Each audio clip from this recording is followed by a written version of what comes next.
everyone. Welcome to the Light Gate. We have a really great show today, and I brought the wrong person in. Oh my God.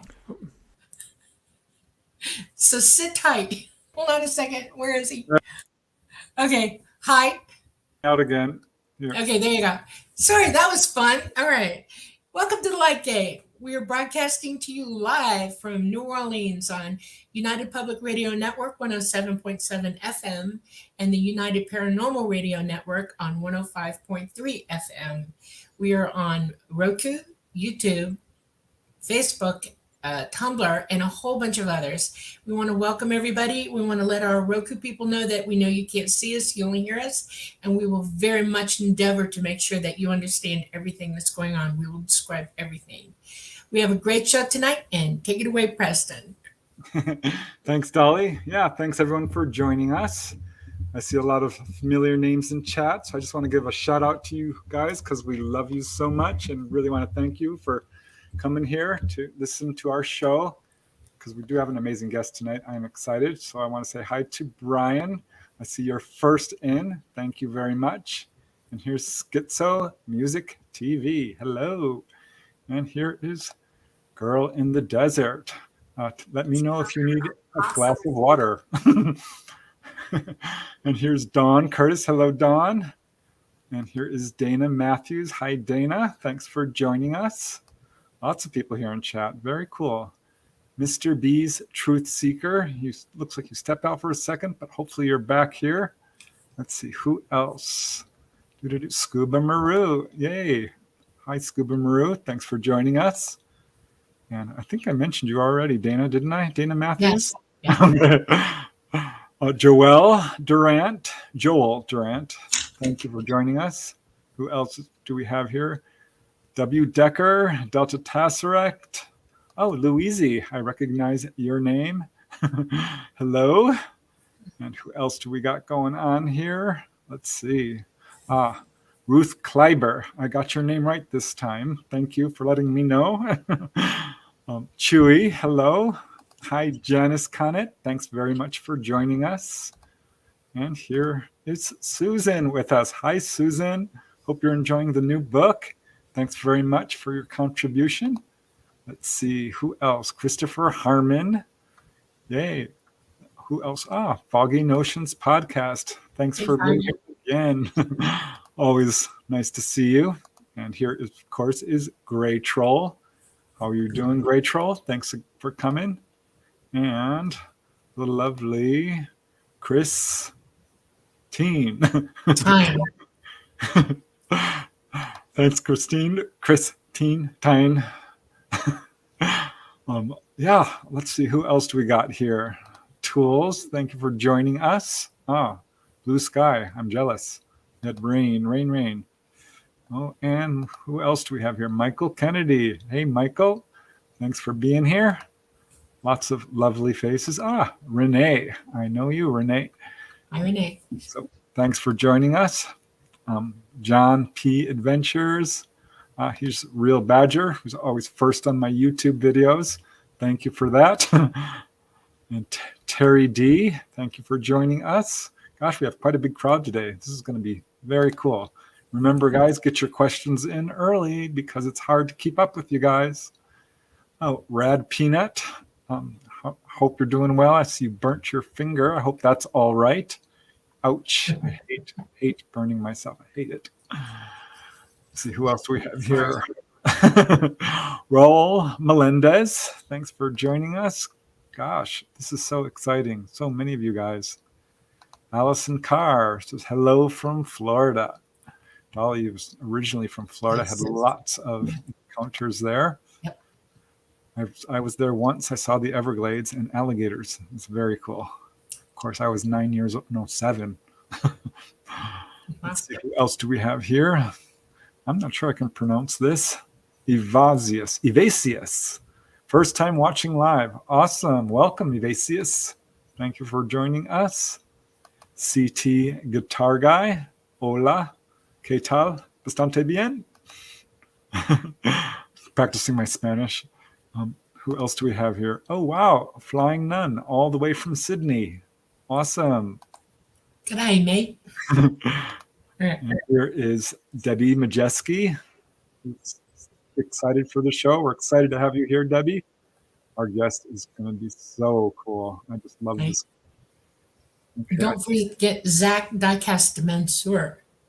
Oh, I That's don't it. see him. Well, I could probably go on forever, so I'm probably just going to get started here. He's Deanna Chafin. Cooking dinner. I hope it's good. I Mm. love chicken nuggets, in case you have any. Okay. Yeah, we better get started because there's so many of you guys here. Oh, here's Zach Diecast Mansour. So there you go. And UFO Bigfoot. And Cool. One Our Wedding. Hello. Thanks for being here. El Prophet. I hope you enjoyed the schoolyard video. That's just part 1, by the way. Part 2 is even better. Manuel Silva. Thank you for joining us. Okay, I think we better just start. Yes. One more. Because I want to say hi to Nancy Thames. She's so lovely. Hi, Nancy. Nancy. Okay, let's get started.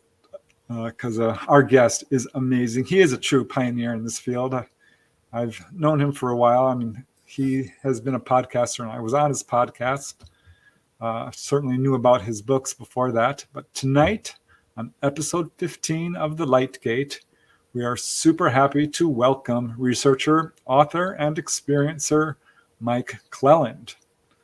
Now, Mike has quite an interesting resume. He's actually an expert in ultralight backpacking and all kinds of wilderness topics. He's the author and illustrator of a series of instructional books on advanced outdoor techniques, all kinds of stuff from cooking, how to climb, how to survive in the wilderness, packing, of course, and more. But he is also a UFO researcher and is having a huge effect on this field. He's the author of the very highly praised book, The Messengers, in which he explores the mysterious connections between owls, synchronicity, and UFO abductions. I am so excited to talk about this. This is a unique book. There's a lot of researchers out there who are basically doing rehashes of Roswell, which, don't get me wrong, I love Roswell, but it's a bit of a dead horse. And Mike Clelland's stuff is brand new, unexplored territory. And he's the only one looking into it. So this whole owl connection is very cool. And it's not only other stories from people all over the world that he has interviewed and documented their accounts, but also his own first-hand experiences with these elusive effects, which were actually the foundation of his research. And besides The Messengers, which is a best-selling book, by the way, he has written the companion book, Stories from the Messengers, which continues his research into the owl connection, and also Hidden Experience, about his own personal experiences, which are quite extensive. And as he says, and I'll just quote him directly here, I wrote about the most difficult time of my life as it was happening and posted it on a blog. I'd been confronted with a chain of strange events that all pointed to one thing, and I was forced to ask myself, am I a UFO abductee? I think a lot of us go through that journey at one point. I know Dolly certainly did, being a experiencer herself. But most recently, Mike Clelland has written the novel, The Unseen. We're going to definitely talk about that. It's a paranormal thriller about a town full of mysteries and secrets, ghosts and premonitions, and all sorts of cool stuff. So he's quite accomplished. I was counting his books. It's, I think, more than 30, if I counted correctly. Wow. So he has, a lot of books.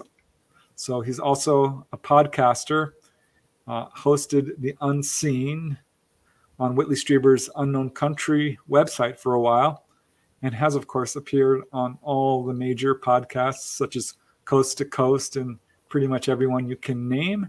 And, of course, ours, The Lightgate, episode 15. So super honored and delighted to have him here, and I will just bring him in right now. Thank you. It's good to be here. Thanks very much. We're excited. Yeah, it's a true honor to have you on, because I do consider you a researcher's researcher, not just someone who's, rehashing stories we've heard before. there are books out there that are about Travis Walton's case. They're just kind of lifting it from everything that's been already published. But your stuff is brand new. So Well, to be fair, Whitley Strieber covered it extensively, and other people certainly have touched on the owl thing. So it was not, I didn't discover the owl UFO connection, but I certainly, how to say this, I certainly got super obsessed with it and like really took it to, like I really took it seriously, and how to say this, like I only pulled on that one little thread of the owls, and Wow. I kind of expected it to peter out and just have like I felt like I could write a really good magazine length article and be Right. done with it. And that's not what happened. I ended up writing, well, you can get right down to it's actually kind of 4 books, but 3 books on the nonfiction end of it. And well, you must know what this is like to be receiving stories, and you just receive story after story after story. And I'm just one person. I can't keep up.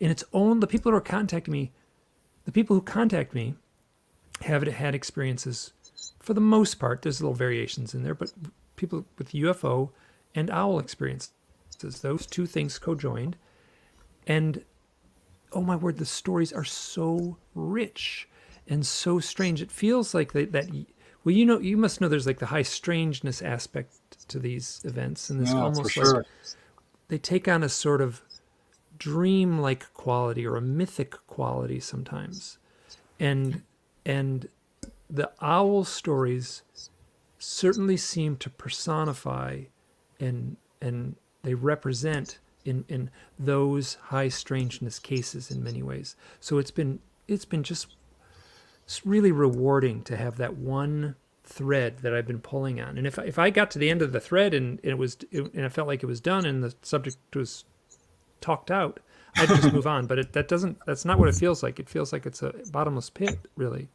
Yeah, well, it's amazing because the book itself is about synchronicities.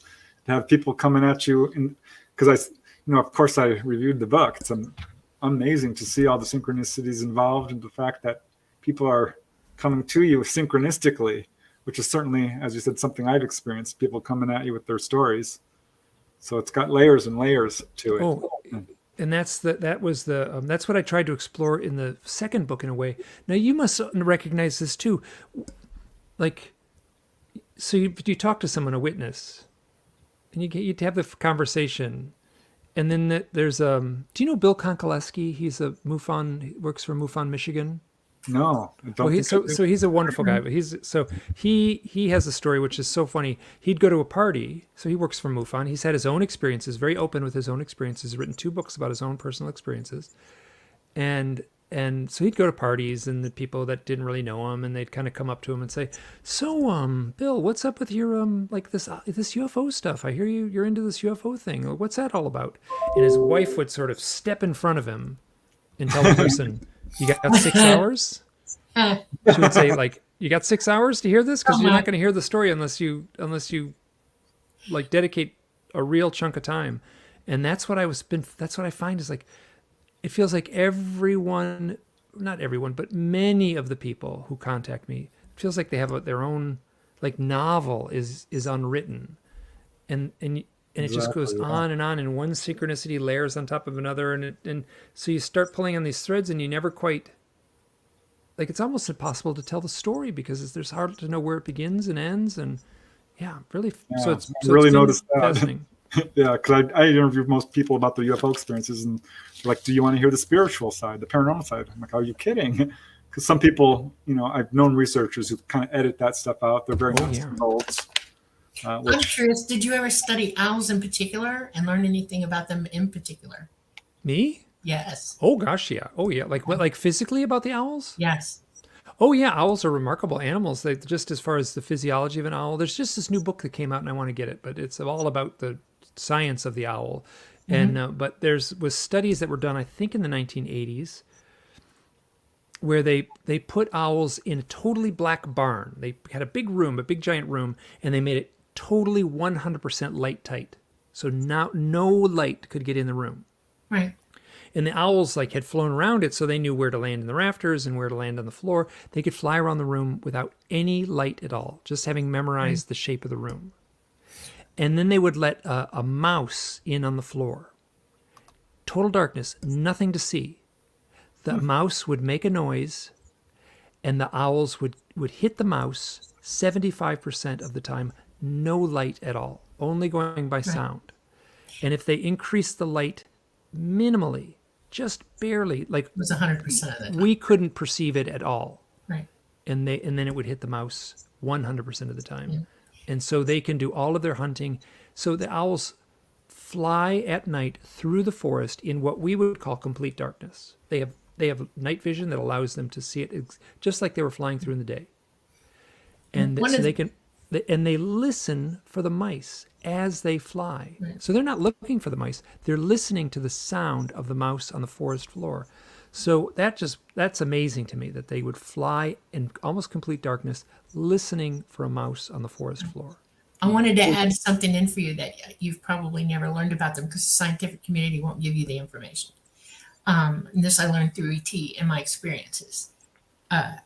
Owls are just like most animals. They have electromagnetic sensor in their foreheads as well, in their nose, in the top of their mouth. And their faces are constructed so they're almost like a parabolic dish. Mm-hmm. They magnify sound as it's coming in, so sound is really important to them as well. But their hearing has to be acute as well, as far as their perceiving. Mm-hmm. And one of the ranges that they hear in is they hear electromagnetic pulse, and everybody has one. You, me, every animal in the world has an electromagnetic pulse, and in total pitch blackness, they can zero that. And what's interesting to me about this, and that I went through this because I was seeing owls all the time as a kid, and I never could figure out why. And it's because they hear them coming. They know they're there, and they show up for it because they think it's one hell of a flock of birds or small animals on the ground, because it's that kind of a pulse that they hear. And so they're hearing the pulse of what would be the UFO craft. Of the craft, yes, absolutely. They know it's there. Yeah. I've learned to be warned by it. In other words, when I start seeing owls, I know that they're around. Well, I spent the first, so it's very interesting. I spent the first, few chapters of the book speculating on exactly that. Where I speculated that the owls are certainly highly attuned receptors of whether it's light energy or sound energy. Right. And I speculated, I didn't say it's true, but I said, can the owls hear something that we can't hear, that we haven't defined yet? In essence, is the UFO a giant dog whistle that only the owls can hear? And you put so it you're eloquently. saying, I love that way you said it. Yes, they were a giant dog whistle. Exactly. Yeah. Well, we interviewed Linda Zimmerman, who just wrote a book about UFOs and animal reactions. She was talking about this sort of thing as well. Oh, Linda Zimmerman from the Hudson Valley, New York. Yes. Yeah. Yes. Yeah. She's amazing. But before we get into the whole topic of owls and messengers, I always like to start out with a person's childhood, because I'm very curious how someone is drawn into this field, which is so, unique and kind of a niche field, even though now it's exploding. So I'm just wondering how it was for you. Were you a skeptic as a kid? Had you seen UFOs? Because I know you've talked about some of your own experiences with the UFO phenomena itself. I'm just wondering how it all began for you. Well, I was sort of a quirky kid, and I would draw cartoons and stuff like that. And so when I was 12 years old, so I had two events when I was 12 years old. And let me tell you, as an adult and growing up, I managed to just okay, I'm gonna push that away. I could tell the story. I could tell the story all my life. I could tell these stories, but let me tell you, I was I'm not going there. I'm not going there with what the implications are. So one story was I was at a friend of mine. His name is Kenny. And I was at his house, and it was a sleepover, 12 years old, two boys, and I can't remember if it was him or me, but we were in his room and looking out the window. It was nighttime. One of us kind of went, look, and we went right up against the glass. So it feels like people said, could have been a reflection of something behind the glass. I'm like, no way. We were right up against the glass. And it looked like, what do I have here? It looked like a coffee can. This is a water bottle, but it looked like a coffee can, like a cylinder in the sky. So it would have been about half this length. And it was rotating at this very odd, very controlled way. And it was, so you can see it's descending. Actually, would have been descending like this. Okay. At the same time it was rotating. And we watched it for 30 seconds or so, and then it disappeared. Poof, gone. And It's funny. One of the questions I ask people when they describe, like I used to say, here, let me back up a little bit. I used to say the lights turned out and we couldn't see it anymore. And I always knew I was lying because I was afraid to say it disappeared. It was just too fantastical, right? Okay. So that's like, it would have sounded like I was making up the story or exaggerating or something. So I just said the lights turned off and we couldn't see it anymore, but it disappeared. And I'm totally content saying that now because I've read so many accounts where that matches. But and then we ran downstairs and we had pens and paper, and his mom was at the kitchen table, and we drew it. Oh, wow. We drew the craft, and I still have the image of it that I drew. I've since done an updated version with Photoshop, and it's very clear and slick looking. But it was interesting to because I contacted Kenny like 30 years later, and he did not remember the night. Oh, no. And then we said, oh, okay, I was just wondering, just wanted to check in. And so he called me a few days later and he said, you know what? I talked to my mom. She remembers the night we came downstairs and drew the thing on the kitchen when we were all sitting around the kitchen table. And when we came down and drew it, she remembers us drawing it right after it happened. So that's a smaller form of confirmation, but I thought that was really interesting. And then, so also when I was 12 years old, and I mean, you don't have to, you can read into this. I was walking home from a high school football game, and I was with a friend. His name was also Mike, and we got to a spot in the sidewalk in my neighborhood. This is in the suburbs of Detroit in the autumn in 1974. And it was, this was kind of Leave It to Beaver land. It was completely safe suburbs. There was no worries about like locking your doors or anything like that. So, and leaving the high school football game to my house was, I don't know, less than half a mile. Pretty quick walk. And I was going to be home at 9:30. I said, because I wanted to see a television show. Do you remember the show Kolchak, the Night Stalker? I do, with Darren McGavin. Yes, Yeah. exactly. I was the perfect age. I was the perfect age Love to just that love show, that yeah. show. Yeah, because they did have a UFO episode, but they had zombies and werewolves and vampires and stuff. But so I was going to be home in time to see that show, and so there was a spot on the sidewalk. I remember vividly exactly where we're standing in the neighborhood, and then the sky lit up like click. The whole sky lit up orange, click, went right back to the night sky. Just like orange, normal. And there was no noise.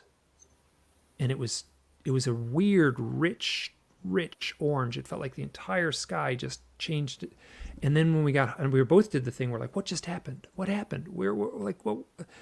And we did the little thing like, could have been like an explosion over the horizon. Was it lightning? It was a totally calm night. There was no reason for lightning. Could it have been like, the like maybe like two wires touched on a telephone pole and zapped, but there was no noise. And then I got home and my friend Mike lived a little further in the neighborhood. So I just went into my house and he walked to his house a few blocks away all alone. And when I walked in the house, my parents were waiting for me and they were angry. And they're like, what are you doing out so late? I'm like, I'm not out late. It's 9:30. I knew exactly when I left the football game. I want to see this show. And the 11 o'clock news was ending, so that put it at around 11:30. So it's rough to know exactly, but I would say between an hour and a half to 2 hours of missing time. There was no missing time. No one knew what that word meant. I was completely baffled. You know what? It was weird. My parents were angry at me, and I felt like it felt like I didn't do anything wrong, and it was a really tough. Like, why are you angry at me? I know I left the high school football game at 9:30. And then to get home at 11:30 was very strange. Now, the next Monday at school, I talked to Mike about it. And you said no swearing, so I can't quote him exactly. Okay. But I said, we saw something weird. Like we were with other people and said, yeah, Mike, and we saw something weird on Friday night. And he said, yeah, we saw a UFO with lights and everything. And I was like, I never saw a UFO. I saw the sky turn orange. And I've since reached out and found him. He doesn't remember the night, but he remembers that I got in trouble that night for being home, which is a That's interesting. detail. Yeah. So did you dream about it or anything, or any indication of any aftermath to it in any way? You know what was weird? This is a funny story. And so all my life I could tell the story about the missing time. And then I could also tell a totally separate story about the orange flash. I could tell a story about coming home and my parents being mad at me because I was out late, and I could tell a story about an orange flash. And then I watched. This was back in VHS, and I rented a VHS cassette from the gas station in my town. It had a little rack, so I rented the very first episode of the X-Files. And at the end of the episode, they had the interview with Chris Carter, and they, now Noah, it was like a little promotional thing. They included an interview with him, and he started the interview by saying, "When I was a kid, there was a television show that I loved called Kolchak the Night Stalker," and when he said that, like these two stories that I had always kept separate went, they totally like glued together in my mind. Like I was realizing, oh, this was the same story. It was the same story all the time. How did I not remember? How did I remember it as two different events? And then as like, I must have been, I don't know, almost 40 when the two memories came together. Let me tell you, when that happened, I had such a strong emotional reaction, like total emotional reaction of like panic and fear from Chris Carter saying, my favorite TV show as a kid growing up was Kolchak the Night Stalker, was like super emotional to me. So that emotion told me something. Yeah. Oh, go on. In your lifetime, have you ever seen anything that produces a light, that color, UFO type of light? You know what's the closest thing to that light is when you have a campfire and the coals die down, and it's that rich orange, that rich, glowing, vibrant orange. Show them Talata. Oh, well, it's going to take me a while to pull that up, but I will do what I can. But so even now, like whatever, 45 years later, when I see like a campfire or the coals burning down in a stove, like I'm like, that's the color of that thing. It had that rich, self-illuminated, glowing, vibrant Talata is very orange. active in Michigan in the 70s. Okay, What was? He's always stayed active. This is my contact. Okay. The craft that I know, and he presents with a very orange light. Orange. He'll set the whole place ablaze in this fire color of orange. And I have a really clear picture of him, and I want you to see it. Okay. You can't see the entire craft, but his light, his leader light, is so bright, and it literally looks like he's on fire. And it was really jarring because it's not like the orange of a sunset, it's not like the orange of like, right. It will light up everywhere that you're at. And if he's coming down to look at you and he comes in fast, that's what you'll see. You'll see a flash of bright orange light. In Michigan? Yes, the Midwest, whole Midwest. Yeah. And okay, where did you live in Michigan ever, or? No, but my experiences were involved with the Midwest. No, not that one, the other one. With his leader light on. He's dropping drones right there. By the way, the drone that you saw, and it was a drone, see the bottom part of that light hanging down? It's a cylinder. That's it. Okay. That's what you saw. He would have dropped that drone. That's the only orange one that I could find, Dolly. I'm not sure which one. The one of the ship where it's just a single light in the tail. All right. Well, we'll have to. I'll send it to you. Okay. Okay. Thanks. All right. So those were your two experiences. Did that change your way of thinking at all? I mean, were you just into the sort of normal 12-year-old things at that time, or did that Well, I was certainly, there was like, on TV and documentaries, and there was a Time Life book series that were out, and I could get those from my junior high school library, and I certainly remember reading the UFO thing. What it did is, so after that, you would read a UFO account, right? And would say, oh, the farmer saw something land in his field, and, and the craft was there, and I was like, well, like, I saw something. Like, I'm not lying. Like, why? So I took the stories very seriously. But I'll tell you what, I also did this thing where I was like, I'm not going all the way. I'm gonna like, and that changed at a certain point. But wow, I was especially when I started reading the abduction stuff and missing time showed up, and I mean, in the lexicon. And when I read my first missing time thing, it was like, nope, not going there. Like something happened to someone else, but not me. So. All right. Well, I'm going to pull up another picture. I don't know if you sent it to me or not, but I'm going to pull up. I think this might be the one you're talking about. Messenger. Okay. Oh, you did send it? Yes, in Messenger. All right. Well, let me just That's put. not the picture I want you to see. There's the leader light on the on. That's the cylinder. That's the cylinder. That picture makes it look like it's the middle is missing, but it's not. It's a whole drone. And Mhm. when they fly sideways because they're skiffing the magnetic lines around, and Okay. so they fly on the side. Okay, do the other one, Preston. All right. It's going to take me a second, so All right. I just need to pull it up and put it into a folder here. So Okay. keep talking. Oh, okay. So I had one more experience. This was as a 30-year-old. So you were Okay. asking was like as a child, as a boy, like, yeah, I had experiences that implied, like, I mean, I definitely saw a unknown craft in the sky, physical looking craft that disappeared, did something that a physical thing should not be able to do. Right. And then I also had the experience of the missing time, which, wow, did I manage to shut that out and turn it into two separate stories. And then, here, let me just add one more thing. So the house, I'll tell this roughly because there's someone's private. So the house, the X on the sidewalk, right? I could have put an X on the sidewalk right where it happened. It was in front of a friend of mine. It was a girl that I went to kindergarten with. Her name is Cindy. Mhm. And I, in 2009, I was gonna put this story up on my blog. I'd started my blog. My blog was only about synchronicities, which I've had a lot of. So I had a lot of synchronicities. So I was gonna put this story up on the blog. It's an interesting story, right? We had missing time, and so, but wow, did I know the implications of it? So I was like, oh, do I put this on the blog? And so you know, when you write something up, you have like the image, and I had the article was all written, and I had put in a picture. I had found her house on Google Maps and drawn an X on the sidewalk. So I had that image ready to go. Oh, And I okay. had my hands above the keyboard, and it was like at nighttime, and I was like, I can't do it. I can't push the button. I can't. And in the moment that I basically said, I am a coward, I am not brave enough to Oh, put this up online, in that moment, I get a ping on my email, and it said Cindy, and it gave her last name. Cindy wants to be your friend on Facebook. Cindy from that house. I hadn't talked to her in 38 years. Wow. That moment to like ping me. there you go. Yeah. So it was like, it was the moment I said, I am not brave. You know, wow. Ping. She You were emails me. broadcasting like crazy. Yeah. You realize that you're really pretty psychic. Synchronicities in your life are a direct arrow pointing straight at that ability. Okay, you're doing things with your ability, and it's causing you to see it as synchronicities when it's really just you.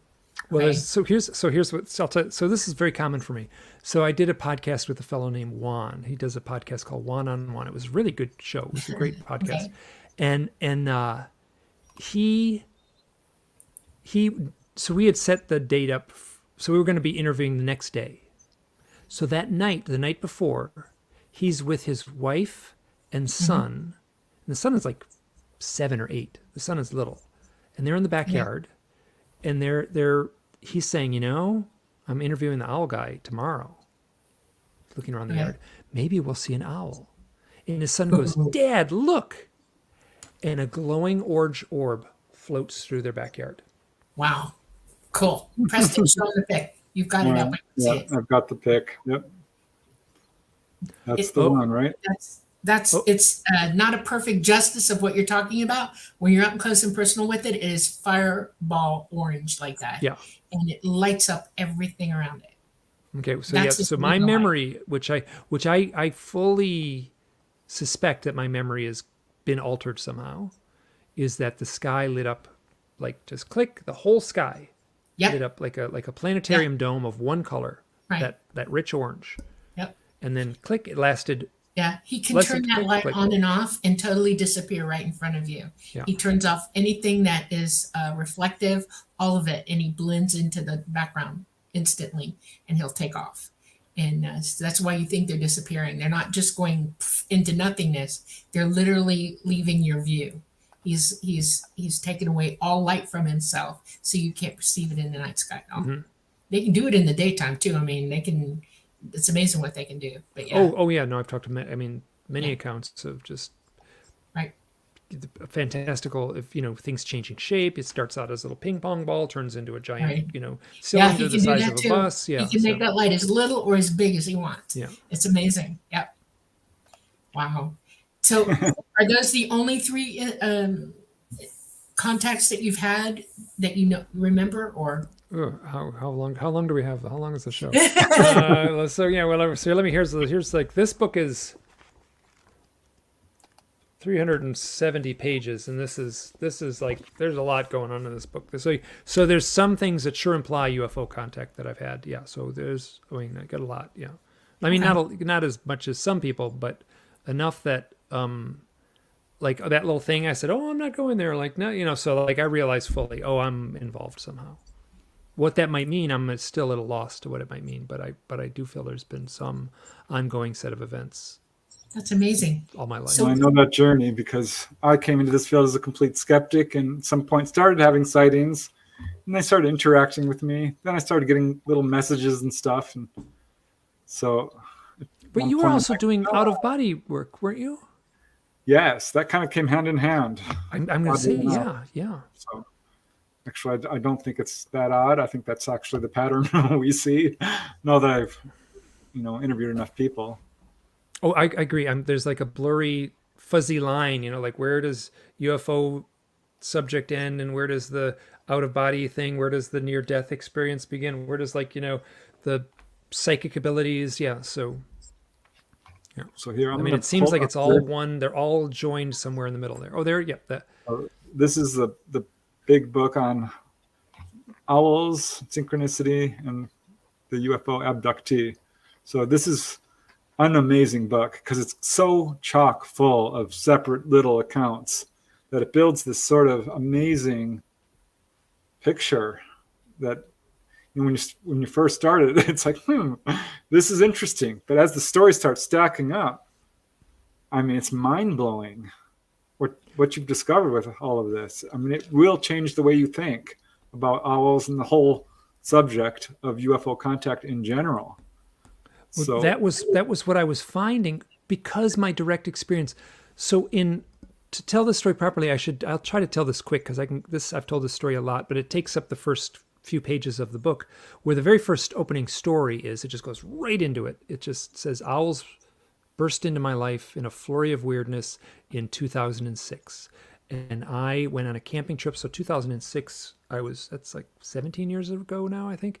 So Wow. I was 44 at the time.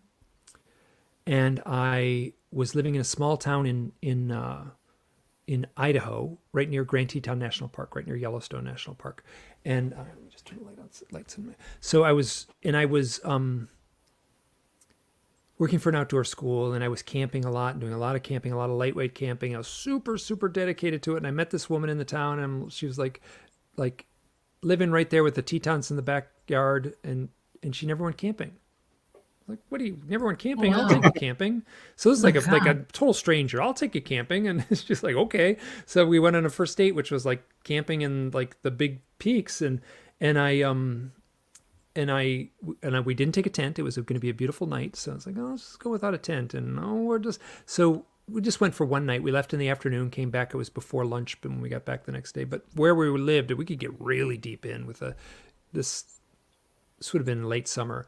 And, so the very first night, the very first thing, so you have to tell the story properly. I'm going to give you these details that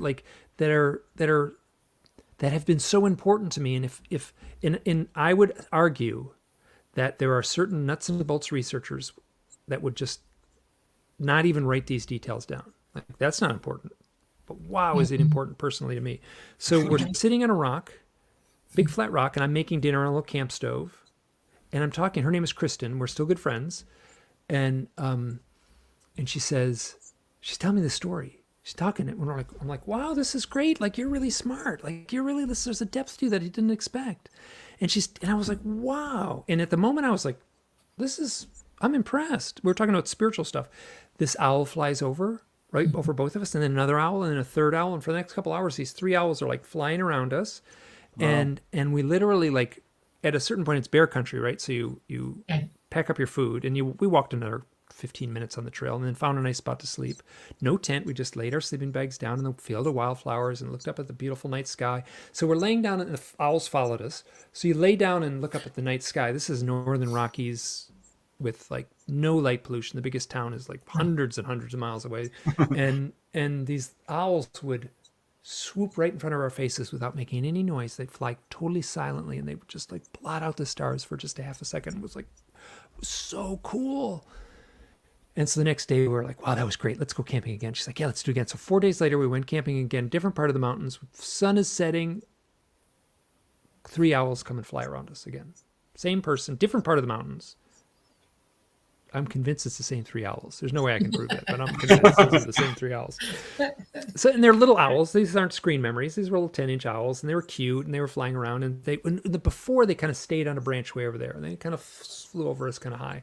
But wow, let me tell you this second time, Kristen, this owl stood at our feet and looked up at us. So a little owl, like an adorable little cute owl with big black, with big eyes, and just like. And I looked over at Kristen, and her expression was like she was astonished. She was like, oh my gosh, this is the coolest thing ever. So to have it happen once was like kind of cool, but to have it happen twice just kind of blew my mind. So I got so obsessed with the owl thing. Here, let me back up half a step here. Both times, I did not say this at the time. I'm saying it now. I'm like kind of letting it all out. I've kind of tried to dedicate myself to take, just like, I'm going to say as much as I can. There's some stuff that happened privately between me and other people, and those people haven't given me the permission, so I don't tell those stories. But both nights, looking at those real owls, there was a voice in my head. I'm looking at a little owl, cute owl, standing in front of me and Kristen, and there's a voice in my head that said, "This has something to do with the UFOs." And it was like, is it my voice? Is it like I knew about the owl thing through reading communion and such, but I was like, your higher consciousness was making itself known instantly to you. That's it. So You're what? telling yourself. Yeah. So there's no UFO in the story except for the voice in my head. Right. And That's after amazing. that, like I started, 2 things happened. That thing where I broke that through that wall, and I started looking into my own UFO experiences. I was living in Idaho at the time. I reached out to Leo Sprinkle at the time. Oh, love He him. was so Yeah. wonderful. Yeah, he died 2 summers ago. I think it was a little over a year ago. And it was such a so I would meet with these. So Leo would say, "Oh, there's a person you should talk to. Here, I'll give you their number." And I would call this person up, and then that person would say, "You should talk to this other person." So it was very quick, and I was like, I just needed to talk to people. So I would be reaching out to these people, and these people were wonderful as far as giving their time. Excuse me. And I would ask everyone the same question. Have you had any odd experiences with owls? And it wasn't everyone, but I'll tell you, a lot of people, especially at the beginning, so it felt like 100% at the beginning, would say, that's really interesting. I have the weirdest story about an owl, and no one's ever asked me that story. So they'd tell me the story, and I'd kind of write it down, and I started building up these files of these weird owl stories, and that eventually became the big fat book.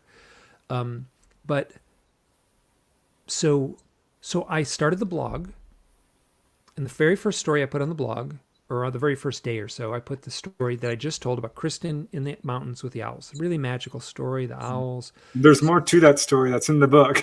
Yeah. There's some really interesting details that you glossed over a little bit, but go on. So when I put it on the blog, I realized, like, I wrote it. Kristen was talking about something so interesting, and I was impressed. And then the first owl showed up, and I was like, so I called her up. I'm like, Kristen, what were you talking about the very first night? The very first owl showed up. This is the part, yeah. And she said, I was giving my most heartfelt definition of what God means to me. Wow. And I was like, so how to say this? I'm not like particularly churchy. Like, I haven't gone to church since I was like 12 or something. So, but I certainly recognize the sort of mythic power of that statement. Right. I mean, I know that just the term God, whatever. So that has happened to me a lot, where people will be talking about God, and either an owl will enter the scene or a UFO will enter the scene. And I've got a lot of I'm stories. gonna I want to pop in this comment. Oh, 'cause it's please. from Janice Conant, who talks about her owl experience. She says, I had a white owl come up to my car window 3 times as I was going to start the car, just after I received my Reiki mastership. Has gives she me read my chill. book? I don't know, Janice, have you? Because that's exactly what you're talking about. So here's a weird thing. This is so. Can you ask Janice? If she's watching the show, has she had any sort of what she might call UFO interaction or UFO contact? So in my research, this is like, people say you can't share this information. This is like, that's your private research. You can't share this. What are you talking about? I can't share this information. Here's what happens. Yeah. I talk to people on the phone, right? So I got a clipboard on my desk and I talk to people on the phone all the time. So here's my clipboard, and someone calls me up, or, I say, hey, thanks for the email. Let's talk. So I call them up, and then I write like just a few things. I write their phone number on the piece of paper and a few things, because if they ever contact me again, I want to be able to go back to this piece of paper and say, oh, we talked on this date and you're the one that had the story. And I just write a few details down so I remember their story. But in the corner of every time I do this, I write Reiki. I just write Reiki in the corner, and I just wait. Every single time. Well, I write it before they even say it, and then it's not 100%, but I would argue, I might be wrong, I might be more, but I would say that 50% of the people who contact me who have a co-joined owl and UFO experience are doing Reiki therapy. 50%. Right. I'll tell you, 50% of the general population. I read your note. Thank you, Janice. Yes. So 50% of the normal population, they're not Reiki healers. I would argue 50% of the people who are having UFO and owl experiences who contact me are that's the only data I can sift through, is the direct data that I find myself. So yes, tell her, Janice, find me. You can just Google UFO owls and the first thing that comes up. So yeah. And your links are also in the show notes. So good. So, so to me, that is a weird detail. You wrote the book on UFOs and healings, right? So the Reiki people are healing. If they're having UFO and owl experiences, it's not the UFOs and owls that are healing the patient, but it feels like they're putting the zap on people and they're becoming Reiki healers. No, they're waking them. It's the people are waking up. They're psychic. You're psychic.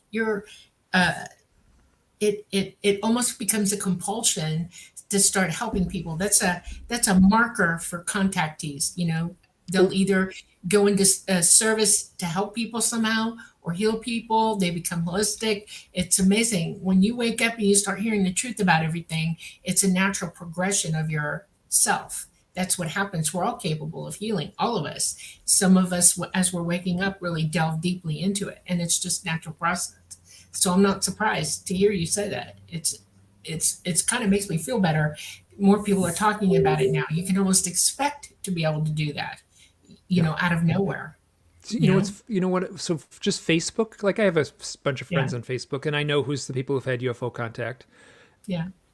And this is anecdotal. Like, I haven't hired a team of statisticians and lie detectors or anything like that to figure this out. But people have UFO contact. They volunteer at the animal shelter. Yes. Like that. That's a pattern I've totally seen. I mean, other people can volunteer at the animal shelter too, but it's. I certainly recognize it a little more in the people who. I always ask that now. I'm like, "What's your relationship to animals?" Oh, how interesting! Like, well, they call me the horse whisperer. Oh, yeah, they call me Snow White. Snow White. I get Snow White a lot. Yeah. You know what I can do is I can like, I show up at someone's house and they have a cat, and the owner will say, "Oh, that cat's not going to come out. That cat doesn't talk to that cat." 30 seconds later, I can have the cat in my lap on its back purring, and I can be rubbing its stomach. Definitely contacting. Yeah. That happened to me. I walked into the house. The cat came up to me and stood on its hind legs and shook my hand. I'm not kidding. The owner was like, "What is going on?" I'm like, yeah. I don't know. When I was a little kid and we were living out in the Everglades, all the animals that were hurt or needed help or starving always showed up at our property. And my dad would just watch it happen. And they ended up building, like environments for me to put them all in to heal them and make them well and send them off. And I lived in the Everglades, so I was real close to the rangers out there. And one of them finally said to me, because I was calling them, "Where do I put this? Can you help me put it back in nature?" And they said, "You want to join the STEP program?" And I said, "What is that?" And he said, "The Student Park Ranger program." I'm like, "Oh, yeah, let me do that." And I did. And I was constantly doing that all the time. And they called me Mama Doolittle because animals that are wild will come up to me and just, hang out with me and let me deal with them and stuff. And I thought that was just particular to the Glades. I went out through my life and it became a thing. I mean, I'm like, there's a sign over my head, I swear. Animals just come to me all the time, and I'm always picking something up and taking care of it, or I can handle almost any animal situation there is. I even became a zookeeper. All the time. I interviewed a guy who hated dogs and cats, had a UFO encounter. Of course, they've started following him around. Now he does have a cat. It's a thing. Yeah, I'm glad you mentioned that, Mike. So you know who had a pet owl that he rescued? That was a rescue owl? Who? Kenneth Arnold. Oh, Kenneth really? Arnold. Kenneth Arnold, the guy who coined the term UFO or flying saucer from 1947, had a pet owl. There you go. That's perfect. Yeah. That's a sign right there. Yeah. I'm going to pop this up from Gotta make a Zach banner of Diecast somebody's owl. answer. He says, my grandmother had a thing for owls and owl miniatures and other owl things all over her house. It creeped me out. Owls have a heavy vibe to them. They're not. It's not like bunny rabbits. Yeah, owls. Yeah. So. Yeah. So, have you looked? I'm sure you have, into the whole mythology and. Oh yeah. Owls, the mythology of the owl, it's different everywhere, right? But the kind of key thread that runs through everything is that especially the ancient mythologies, that the owl can fly in the forest in complete darkness, right? So we as Westerners, and we know about, scientists can say, well, they're evolutionarily adapted with their big eyes and their cones and rods, and they have a way of taking in minimal light, but ancient man didn't know that. They thought it was magic that the owl could fly into the night, which I'm totally content with that word. It is magical. The owl is a magical animal. Maybe some scientist out there is cringing and his toes are curling in his shoes, but the owl is magical. So the mythology is, so the owl would fly into the night, and that became a synonym or a metaphor for flying into the land of the dead, for flying into the land of the ancestors, for flying to that other realm, for that shadow realm, so the unconscious, for the dream realm. So the owl would fly into this other realm, and the next step is the owl would return, and would return with the message. I have so many, what was happening when I was getting accounts, people would tell me these powerful mystical owl stories, and they would say, oh, the owl landed on the fence post in the backyard. And then they would continue the story and say, well, and then the messenger put this voice in my head, I knew my grandfather was fine in heaven, or whatever the message might be. And then they just instantly went from calling it an owl to calling it a messenger. Wow. This was long before the book was even an idea in my head. I saw this pattern. So it was very easy to call the book The Messengers. So that's the ancient mythology. That's the old mythology. That's, from the dawn of man. Present day, Harry Potter has an owl that delivers the mail. Yep. It delivers the mail. It's perfect. It is the messenger. It delivers messages. The owl delivers. Yeah. It's the ancient mythology right here, right now, in our modern time. Right. It's exactly perfect. And J.K. Rowling has OWL, owl, right in her name, but I don't think that means anything. I had to pop this up story from Guy Merritt because it speaks to exactly what we're talking about here. And he writes, I lost a pet and asked her to give me a sign that she was all right. At about the same moment, my wife gasped and said, oh my God, look at that owl. And there was a huge owl on a wire a few feet away. The chat is going crazy, Mike. Pardon? Yeah. The chat is going crazy. This is very common. So that fellow's story, he summed it up in a sentence or two. I've heard that story mostly, so here, I'll tell a story. This is a story that happened to me personally. My mom died a decade ago. Wow, what's the date today? It would have been 10 years and a week ago today. My mom passed away, and she had been suffering terribly from Alzheimer's, and so it was a blessing. But I was on one side of the bed holding her hand, and my sister was on the other side holding her hand as she took her last breath. It was terribly, terribly sad. But at the same time, it was like, it felt like a really powerful, important experience to have as a person. Really, really. And it was, and she had been suffering, so it was a relief in many ways. It was sad, but it was a relief. And so this was at 3 a.m. So the next day, like me, my brother and sister, my sister lived in North Carolina, or lives in North Carolina, and my mother was at an assisted living facility just down the road from her. So we were all in North Carolina, and we had been up all night, and we were trying to deal with all the issues. So come evening time, we were all just fried, just frazzled, emotionally drained. And my brother and sister knew I was looking into the owl stuff at that time.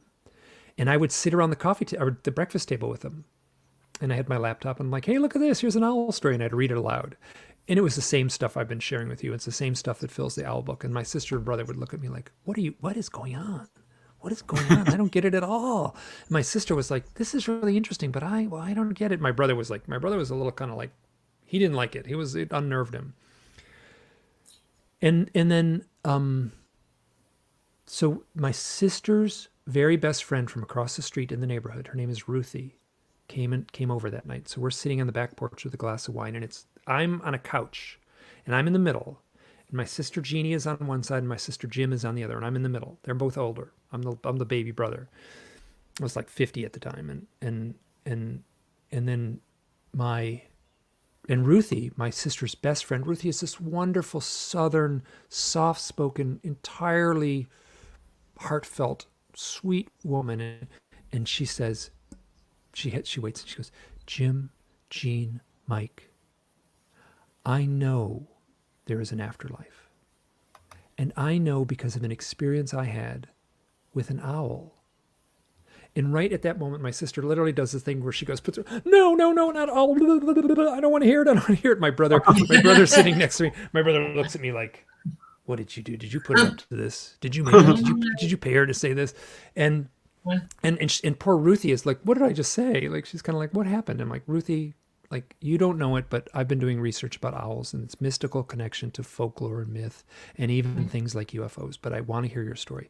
So she says, when my daddy died, it's very Southern, very proper. When my daddy died, I would walk the nature trail around this neighborhood every day, and I was trying to get rid of the grief. I was trying to deal with the grief and sadness of my father dying, passing on. And every day I would pass an owl. And then one day I was walking past the owl, and it hooted. And she turned around, and she looked at the owl, and she said, are you my daddy?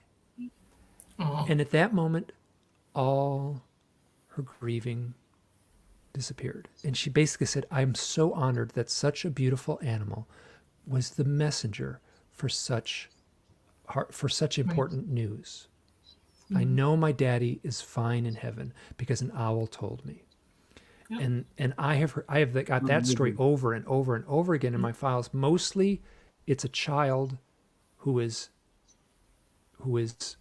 dealing with, after the death of a parent, and dealing with the grieving. And then the owl shows up as a trigger, but the grieving is lessened or eliminated with the owl sighting. Very consistent stories. My best friend in life was a contactee as well, and we would go together from time to time. And I found it interesting that her mother was an owl freak. She loved owls. There were owls everywhere in their life. There still is to this day. She had many experiences with owls. And one of the things that blew my mind was she ended up with a live owl that they took care of. They saved it, and it lived with them. And it was a screech owl. They called him Mr. Hoot.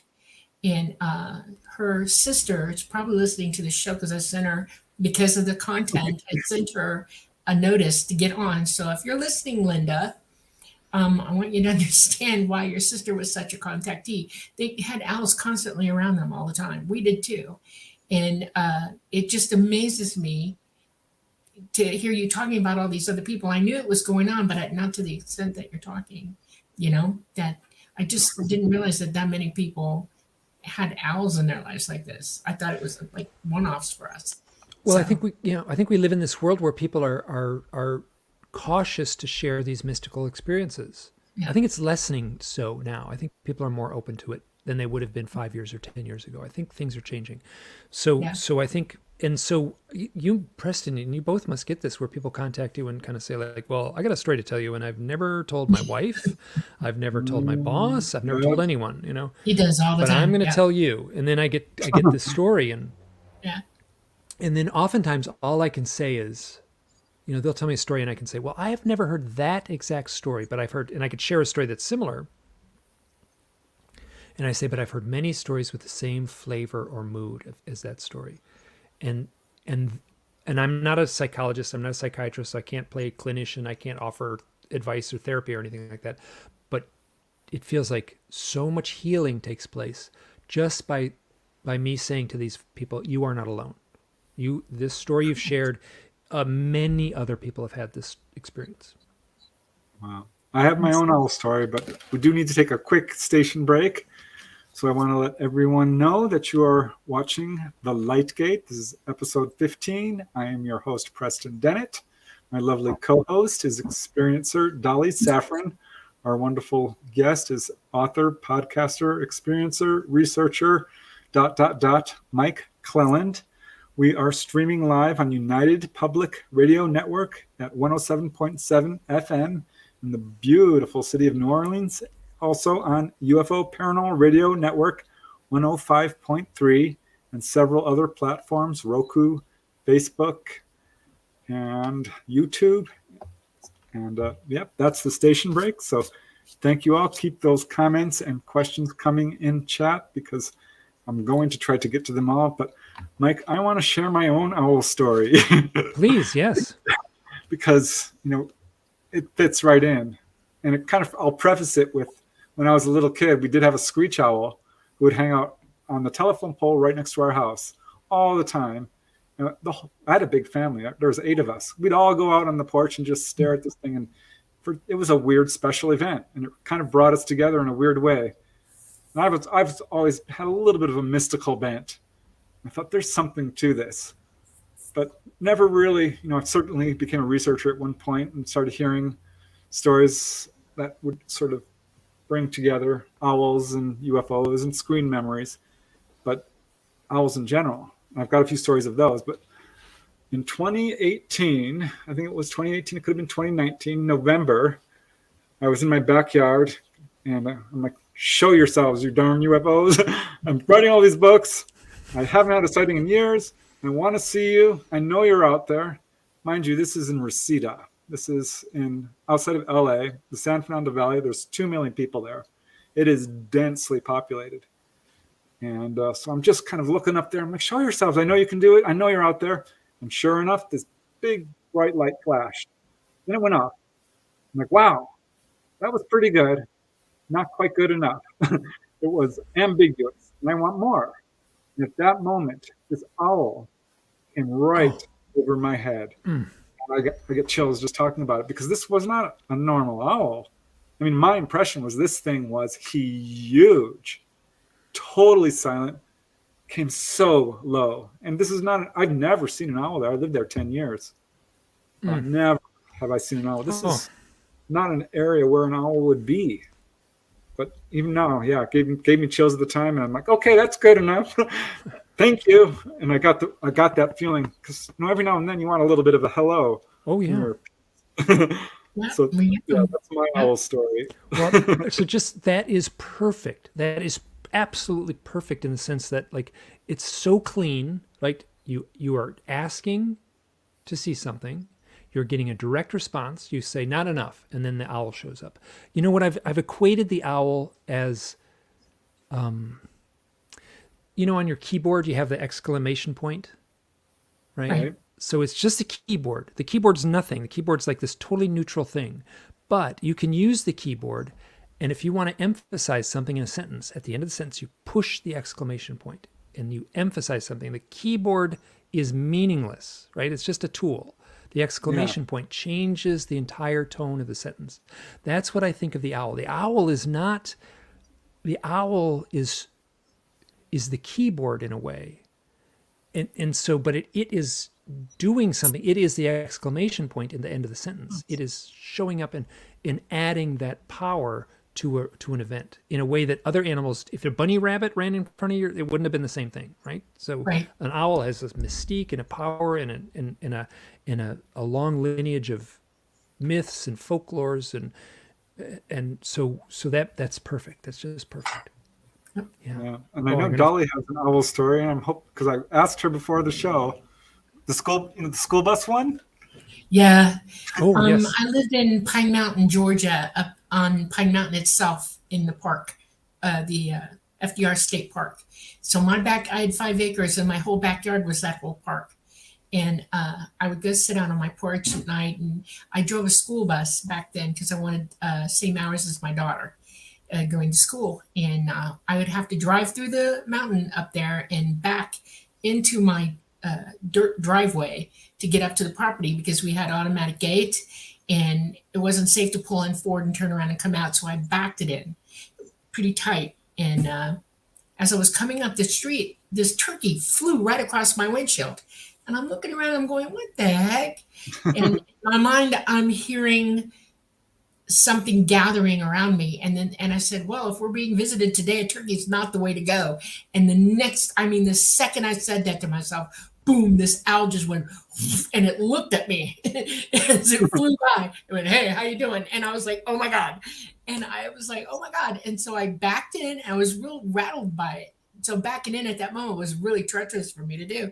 And I got out and I walked to the porch and I sat in the rocking chair. We have like a swing porch meet, and looked out and I said, well, if you're there, show yourself. And I hear, like that. And boop, there he was. And I was like, okay. And then there was another one and another one and another one and another one. And they started flying over the house. I went, well, I'm being visited tonight. How about that? Because they knew they were there. And it just blew my mind. The same thing. You were asking for proof of the UFO thing, but you were getting an owl. Yep. Wow. Yeah, I got a turkey first, but then I got the owls. Yeah. There's a researcher in the field. I will not use this person's name, but this person had a freaking doozy of an owl and UFO story where this person was outside on like an outdoor restaurant and heard an owl. Yeah. And looked around. Didn't see it, and looked straight up, and there was a flying saucer directly above, or like a craft of some sort that was way up high. Oh, wow. This person. So I'm not. I won't say any more than that. So, and I'm not. But if you know, so it's a person that's well known in the field. So that's amazing. That's kind of a minor story compared to somehow weird the stories get. I like this story from Sassy Cindy because I just collected a crow story, which is not an owl, but it's similar. She says, I have a crow that showed up 3 years ago on my big lawn here in Ontario. The crow came back every year with their babies. They talk telepathically. I saw a show on crows. They're very smart. Very smart, yeah. Owls aren't, I want to be careful to say this because I don't want to hurt any owls' feelings, but owls are not the smartest bird. Parrots and ravens are incredibly smart. And owls are very... we say at the zoo. Not so much. That's how we say it. Just not so much. But they they do have the ability. They have really strong evolutionary instincts traits. Are right dead on. Yes, they are very good at what they do. We have a story. Yes, please. When I was working at the zoo, it was our family zoo, so I lived there. And it's a family zoo. Yeah. Oh my God! So you are Snow White. Yeah. Okay. Yeah, and we had owls, and we were one of the other keepers had the owls. That was hers. I was mostly cats and other things. And I was watching her. She was spraying them down for a bath. And I'm looking at this scene and I'm realizing, oh my God. And she's like, what are you looking at? And I said, part the feathers for me. What the heck's going on under there? Okay.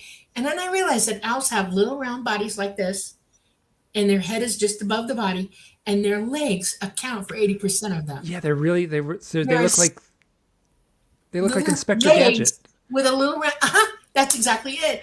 And they're so dignified when they're dry and all fluffy. But when he was wet and all legs, he just looked at me like, yes, so it was just hysterical. And he made a funny noise at me when I was staring at him, like, cut it out. This is how I am, And then I went on a quest after that. Do all owls look like that?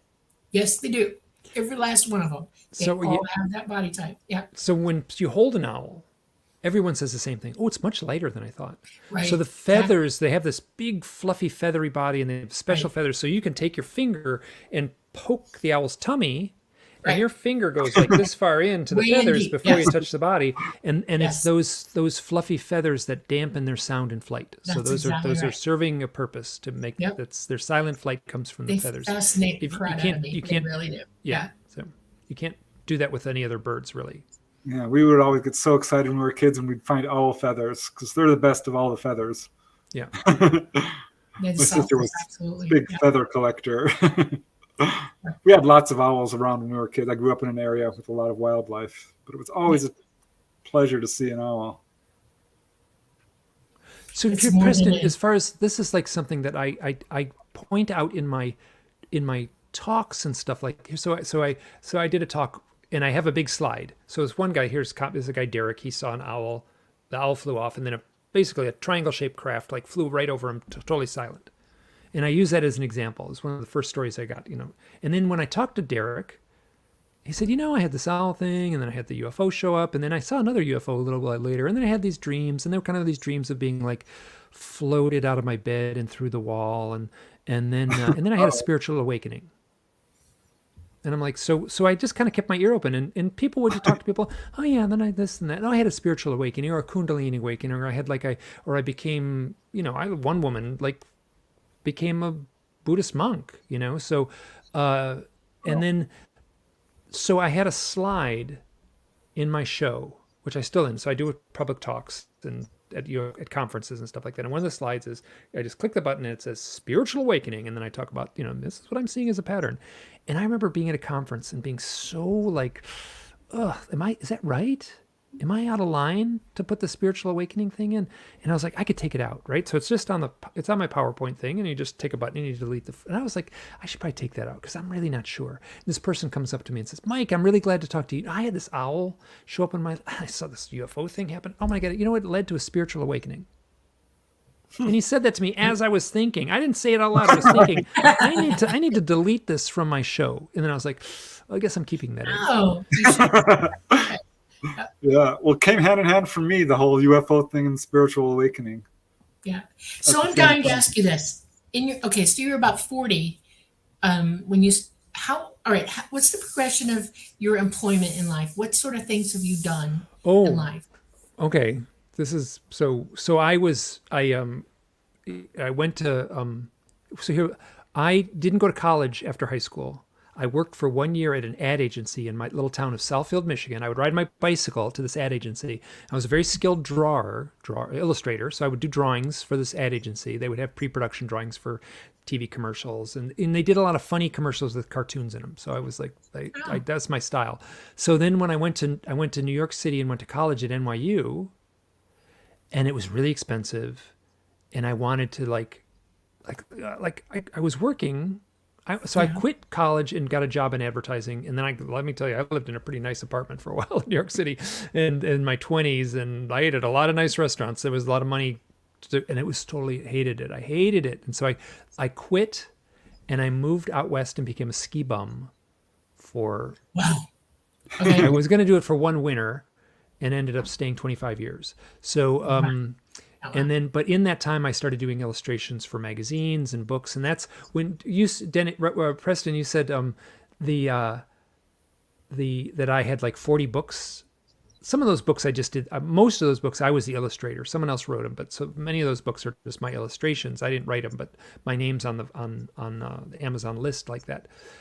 So I did a ton of books with cartoons in them for years, Very and cool. then the thing happened with Kristen in the Mountains, and my life was going along in this direction, and it went in this direction, and like all that stuff disappeared. Like just all of a sudden my life changed, and I was like, and I started writing the books, and that would have been so I started writing the books when I was about 50. So I'd been up 20 to 30. I was working in New York City doing advertising work.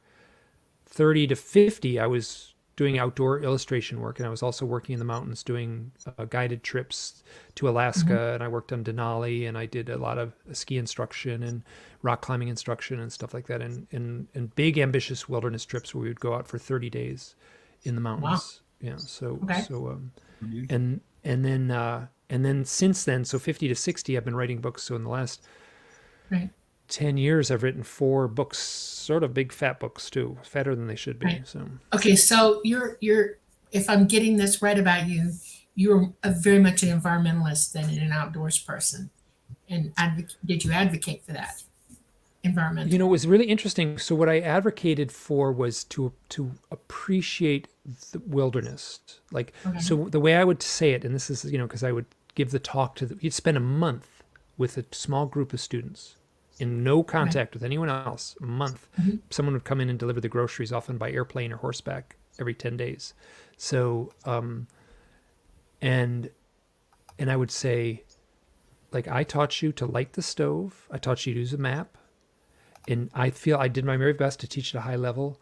I don't care if you ever light a stove again in your life. I don't care. I don't care if you ever use a map again in your life. I don't care. What I do care about is that you recognize that the wilderness environment that we have been in is of enormous value, not just to you as an individual, but to the collective, to mankind itself. Oh yeah, I am still very passionate about that. Everybody goes, when you have contact, everybody takes a different path. And some of us are environmentalists, some of us are animal protectors, some of us are clean up, quit poisoning ourselves, that kind of thing. But they all go into some sort of service. So I see you as an environmental service person. You were teaching that. ETs love that's who they contact. People who are doing good work for humanity and the planet in some way. Right. So which came first? Like, did the UFO contact turn me into an environmentalist, or was I already predisposed to be an environmentalist, and then the beings met me? My guess is it's a little more halfway somehow that all meets. I think it's a two-way street. I think it's not as simple. So here's as that. a question from Penny Rummel, which is a good question. Mike, do owls still play a big part of your life now? Any new experiences you had with them? Oh, I see owls all the time. People around me recognize it too. Like, they're like, "What is going on with you?" Like, so yeah, I see owls all the time. So the role they play in my life now, you know, how to say it, I don't need any proof. Like, I don't need to see owls. Like, what is it? Like, I'm already like on board. I'm fully devoted to collecting these stories. And so I do feel like I'm hearing people's stories. I'm archiving these people's stories. I'm doing my very best to keep good records of these stories. And I'm flooded with these stories. You know, I used to get about one a day, one good owl story a day. Last week, there were a few days last week, I got 5 good stories in a day. I can't keep up. It breaks my heart that I can't reply in any meaningful way to the folks that are reaching out to me. I tried a form letter. I hated doing that. But I have to, I can't, it's like walking uphill in sand. At the same time, I'm trying to see the pattern in these stories. So they're still playing a role in my life. Absolutely. But it's me as an archivist of other people's stories, which I feel is a very vital, important role. I just interviewed not just interviewed, her story's out in my new book. She's this amazing lady who saw tree spirits and ghosts and all kinds of stuff, out-of-body experiences, just the full spectrum of paranormal. Ended up marrying into a family of Native Americans who had a huge tradition about owls. They did not like them. They thought of them as harbingers of, bad juju coming at them. But she had this amazing owl story where she said, I need to tell you this. I don't know if it's related, but we were driving one day, me and my 2 kids, and we came upon this owl in the center of the road. I'm like, okay. She says, it wasn't an owl. I'm like, what do you mean it wasn't an owl? She says, it was over 4 feet tall. Oh. Now, I don't know how big owls can get. I should have looked this up before the show, but she swore up and down, this was not a normal owl. And it was staring into her eyes. The kids were freaking out, and she felt almost entranced by it. She says it was 4 feet tall if it was 5. And at some point she started to get really alarmed and edged her car towards it. It wouldn't move. It wouldn't move. She came right up to her car, and she's like, well, I don't know what to do at this point. I don't want to run it over. And finally, it just gave her one long stare, and off it went. She's like, Preston, I don't know what this was, but the family I live in, they hate these owls, and this one came at me so hard. So I don't know exactly how to interpret it, but it sort of falls into this here. This is the 4 foot tall owl is like, I've heard that story 500 times. There How are actually big owls owls that are are, they? no, they Owls, can so- be 4 feet tall. No, They no, can. no. They're barn owls that are Nope. large. Nope, they can't. There's no owl in the world that's 4 foot tall. If they get to Really? 27 inches, there's. So here's what I did. I made a cardboard owl. Just cut it out of cardboard. I measured 4 feet. I Okay. took an owl outline, like a shape of an owl, sitting, Okay. and measured a 4 foot tall owl, and I made it out of cardboard. And when I have it, sometimes it's hard to take to some conferences. I would carry it out on stage and set it on stage. This is what people are reporting: a 4 foot tall owl. There is. I've talked to biologists and really looked this up. 27 inches is There you go. about as big as it's going to get. Which is under 3 feet. Well, that's barely over 2 feet. Yeah. Yeah, it's a little over 2 feet. We had barn owls that were literally, I saw for myself, I know, and I don't know who this biologist is, but I'll argue with him until the sun dies. Okay, because we had over 3 foot owls in our barn. They were barn owls. It was in Miami and Florida. They were monstrously big, and I think it has to do with the food supply, how big they get from chicks up. Okay. These owls were eating things, tremendous had food supply, like you would believe. They were eating every rodent and snake and everything on our area, and they grew tremendously huge. At the zoo, I have seen owls at our zoo, and they have plenty of food at the zoo, wild owls sitting up in our trees, and we looked up and we made bets on how tall they were, and one of them down near topped out, at 3.5 feet when it hit the ground. So this biologist doesn't know what they're talking about. Okay. I will argue until the sun dies. Okay. That is not true. Absolutely not true. 27 inches is a very low estimate, and it has to do with food supply. The more food they have, the bigger they get. That's a fact. Everything gets bigger with good food.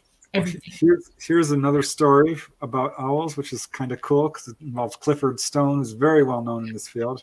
This is from CT Guitar Guy. And he writes, Clifford Stone, a military whistleblower who actually talked about, he was on crash retrievals mostly, but he talked about how while working as a security guard at school, the local kids said they wanted to see an alien, and a 3-foot white owl appeared. So there you go. There's that weird ET. Yeah, there owl it is. connection. That you ask for one thing and you get the other. Yeah, so they blend in. So- Just like even writing, like just even when I type, I've mistyped UFO and I type owl, right? The 3 letters, and that's happened to me so many times. Just so that even simply typing it, I get mixed up between the two. So that's very common for you to ask to see an alien and then to see an owl. And I mean, you basically said it too in your story where you said, that light flash in the sky wasn't enough, and then an owl appeared. Yeah. So what about, going through your book, it's not just about UFOs. It's just interesting owl stories all the time. But, owls do appear in screen memories, and that's just peripheral to all of this. Because, that's a big part of the UFO experience, but it's so much deeper than that. Your book just goes so much farther than just the whole screen memory connection, but it touches on that as well. Would you say that that's a fair assessment? Oh, I certainly addressed the screen memory thing. It's interesting because I had to address the screen memory thing early on in the book. Once you hear, so the screen memory, the people who are listening to this must be up to speed on this, but the implication is that, for instance, that 4-foot tall owl in the road might have been, so in the story, so I've talked to hypnotherapists like Yvonne, and I knew Bud, and I knew Leo, and John Carpenter has like a pretty good story of actually having a witness under hypnosis say, like, basically seeing the gray alien, and the gray alien will say, you will remember us as an owl. So that kind of thing shows up in the lore. Hypnosis is kind of a fuzzy thing, but the implication is that the 4-foot tall owl in the road is actually the gray alien somehow putting a screen thought into the mind of the observer. Whether it's a hypnotic suggestion. They can do that. When they contact you, you can be in a state people don't realize this, but fear can put you in a hypnotic state just like that. You disassociate. And when you're disassociating from yourself in fear, they can talk directly to your consciousness and say, you know what, you're so scared. Let's see me as an owl. And they take the suggestion and they run with it. And it's one of their favorite things to use on people is just see me as an owl. That makes you feel good. Go for it. Well, and it's not just owls, but it's deer and right. firemen and There's a lot clowns of and animals, raccoons so the least innocuous types, though, they don't ever put a grizzly bear memory or things like that. Wouldn't be a common thing for them to see. It's always an animal that can do them no harm, really, make them feel good. And that's what they do. Yeah. So there's but it's interesting that the two most commonly reported animals are owls and deer. Yeah. As a screen memory, and then below that are a long list of other things like raccoons and squirrels, stuff like that. Squirrels, and or big squirrels, like 4 foot tall squirrels, which is I know. I would argue so this, I don't have any proof for this, right? So this is what I like. For me, this line of speculation, what I say is the puzzle pieces click together really nice, right? You got this messy puzzle on the table. Like, what's going on with this puzzle? And it clicks together really nicely in my mind. For myself, doesn't make it true, but my like a fruitful avenue of speculation is that the owl and deer are both rich with lore, rich with folklore. Oh, sure. I mean, the goddess Diana had a deer as her companion, and the goddess Athena, her sister, had an owl as a companion. So the owl and deer are embedded into the Western mindset as far as I think it carries DNA memory with it. I really do. We have like an archetypal memory. Sure. Yes. Sure. An archetypal memory. Yeah. And that's one of the things I argue that as far as like people ask me why owls, and I should have really good answers to this. I don't. I can give you a fuzzy answer that maybe, but I would say that the owl is an archetype. So when an owl shows up, it is showing up for archetypal reasons so that you can tap into it. So it's the exclamation point on the keyboard. So it's not just owls and UFO contact. I should be able to do this list. Owls and synchronicity, very commonly reported together. Owls and psychedelics, most often mushroom. People take mushrooms in a ritual setting. I hear that a lot. The eyes, Owls and shamanic initiation. People going through the initiation process of becoming a shaman. There's still communities of shaman around. It's well understood within those communities that owls show up around the time of initiation. I've got lots of stories like that. Owls and meditation. I've got lots of stories. No UFOs in the story. Someone's meditating, and then sometimes they're outside, sometimes they're inside. They open their eyes, and there's, let's say, an owl in the window looking in at them as they open their eyes. Very common. Wow. And then there's one more, owls and death. So yeah, we talked about that earlier. Owls and death. I'm part Cherokee, and there was just a thing up there. Owls in the Cherokee Nation are very important to the Cherokee people because they represent the upper realms. Like heaven, going to heaven. And when my great grandmother was full-blooded Cherokee, and when I was very small, she told me that the shaman, or the medicine man of the troop, would send messages with the owls to family that had departed on the other side, or send them out to ask a question for answers or for help or for medical healing. I mean, it was amazing. Owls were very important to them. They had lots of rituals involving owls. Absolutely. Yeah.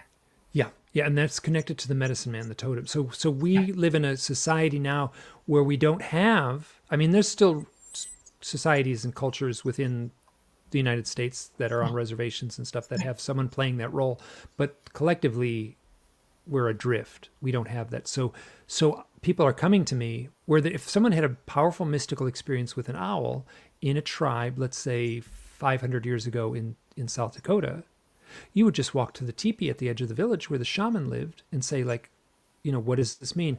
The shaman wouldn't ask, which direction was that owl flying?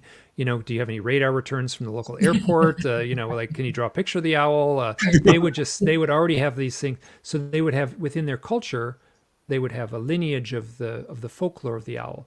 And in the tribe over the next hill, in the next valley, might have a slightly different folklore, but I would argue that there would be a similar, let's say, a similar vibe or a similar The commonalities were commonalities would profound. be strong. Yes, very profound. Yes. Yeah. Well, the people in chat are saying, yes, this has happened to me. Richard's describing seeing what he looked like a 6-foot owl. Yeah. Yeah. I just Googled and I found one of the largest owl reports is the great horned owl. That we had those in our barn, and this one was over 42 inches tall. Okay. And Okay, so I'm telling you, they can reach 4 feet. No joke. Yep. This is a big animal, and I was taught from other zookeepers who had owls that it's their diet. If they have a really rich, good diet from very young, from chick up, they grow immensely huge, especially the great horn. They're the biggest ones. So, yeah. You know, you had one story in your book, which I thought was just amazing, where this guy was driving along and an owl flew right along his car and touched him with its wingtip. Yes. Oh, I'll tell that story. Yeah. This is, I mean, to tell the story correctly takes, it's like, oh my, this is one of the story where the threads just go everywhere. And it's so this fellow contacted me. He saw me at a UFO conference. The very first time I spoke on a stage was at the International UFO Congress in 2014. So 9 years ago. And he came up afterwards and goes, I've got an owl story for you. So let's go to the bar. Come follow me. So I went to the bar and sat with him, and he said, and he was a great storyteller. He just kind of started. So he started his story. He said, I was a friend of mine had this book, and it was How to Find Your Spirit Animal. It's called The 7 Feathers. Cool. Yeah. And I think it's from the Northwest Tribe. I have the book. It's in storage right now. So but this. He said, it's How to Find Your Spirit Animal. So he was reading the book, and he was working in the forestry department, and he was you go through and you count trees in the forest. So he's like walking through the trees and he's counting trees, and he says, I need to take a nap. Oh, I'm tired. I'm taking a nap. So he reads the book, and he gets to the part where it says, this is your How to Find Your Spirit Animal. Oh, this is the part. That's getting, I'm tired. And he lies down in the sun and sets the book on his heart with the page on How to Find Your Spirit Animal on his heart. Okay. And he falls asleep. And he wakes up, and there's this horrible smell right in front of his face. He keeps his eyes closed, and it's right in front of his face. He keeps his eyes closed, stays totally still, and he hears this thud, thud, thud, thud. And this big thing walks away, and he opens his eyes. A grizzly bear walking away from him. Wow. And he's like, How to Find Your Spirit Animal on his heart. Grizzly bear touches his nose, right? Right. So this fellow, he had to drive someone somewhere, and he was reading the book. So he had the same book, the exact same book, the same physical copy, the same book. His friend says, you need to read this book. And he gets to the part where it's like, here's the part where you find your owl or find your totem animal. Mm-hmm. And he gets to the page, and the knock, knock, knock guy's in the door and says, hey, can you give me a ride? I need to pick up something from the other town. It's like, I need to use your van. It's like, well, I'll drive you. So he gets in his van, and he's driving, and he's got the book on the dashboard opened. Like you take the book and you open it on the dashboard. So it's on the dashboard. He's driving, and he's driving at night. I think this is in Montana. He's driving at night, and they're driving past this lake, and he looks out on the lake, and on the headlights, something white in the head thing.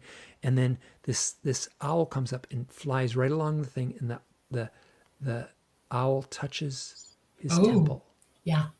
That's beyond. Flies off. And so he says, he's got the book on the dashboard, opened How to Find Your Spirit Animal. Owl flies up, touches his temple, and he looks at me and he says, when I was a kid, I was going blind in this eye, and the doctors didn't know what it was. And there was a lot of issues, and they thought it was cancer. So they did brain surgery on me. And they opened my brain, and inside my skull was an undeveloped embryo. Whoa. And I had always known that I had a sister, but I never met her. I always knew I had a sister. I could talk telepathically. I've always been able to talk telepathically with my sister. That's amazing. And see this? You go, see this scar right here? Yeah. This is where the surgery was. This is where they took my amazing. sister. They took my sister out of my brain. Was he able to talk to her again after that? He did. It was changed. The Good. communication changed. Okay. But he said, Yeah. He was just still in contact. Yeah. He said, this is right where the owl touched me. Wow. right where my sister came out of my skull. I'm really weird. I would have said, "Give that to me. I want to cremate it and put it in a cup." I'm not sure what happened. He was a little boy Wow. when it happened. So he Oh, was a little wow. boy when he had the operation, but he's had, wow, has he had some powerful mystical experiences. That's amazing. I have a question for you. Have you found your spirit animal? Did you try to Me? do that? Yes. I don't think I need to ask. I kind of know what it is. Oh, okay. What would it be? Well, it would be the owl, I think. I mean, I Yeah. might be wrong, but I mean, I think it might be. I mean, so Yeah. Mine, I found out when I was young. It's a buffalo.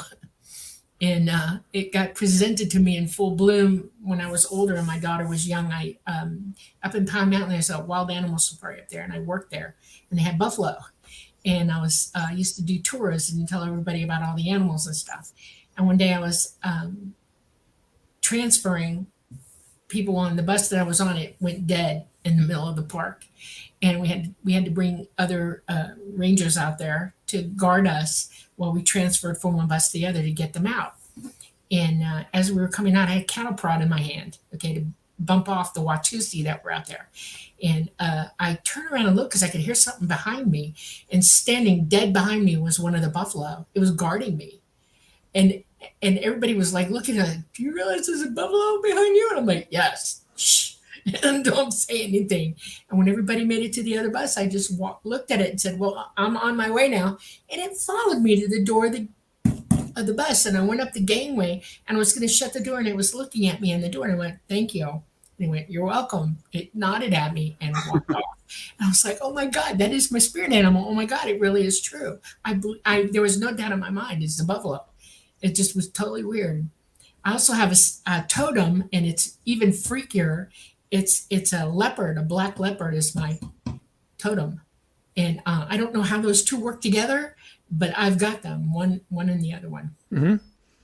So there's definitely stuff going on with the animal kingdom. I was once really depressed. Yeah. Someone had let me down really bad. Someone I trusted had not done what they said they were going to do. I don't want to get too into it, but I was really upset because it was important to me. And I was just raving, mad, and depressed about it. And this hawk came and landed on the balcony where I was sitting, lamenting on the little banister there, about 2 feet away. This was a big red-tailed hawk and just looked at me. And my emotions just went whoosh. I'm like, okay, you know what? Not an owl, but a hawk. So similar. Those kind of stories are so common, and I think people are afraid to share them. And it's been an honor for myself to be able to collect stories like that. Most of mine deal with owls, but I've got plenty of hawk stories and hummingbird stories and raven stories and other stories.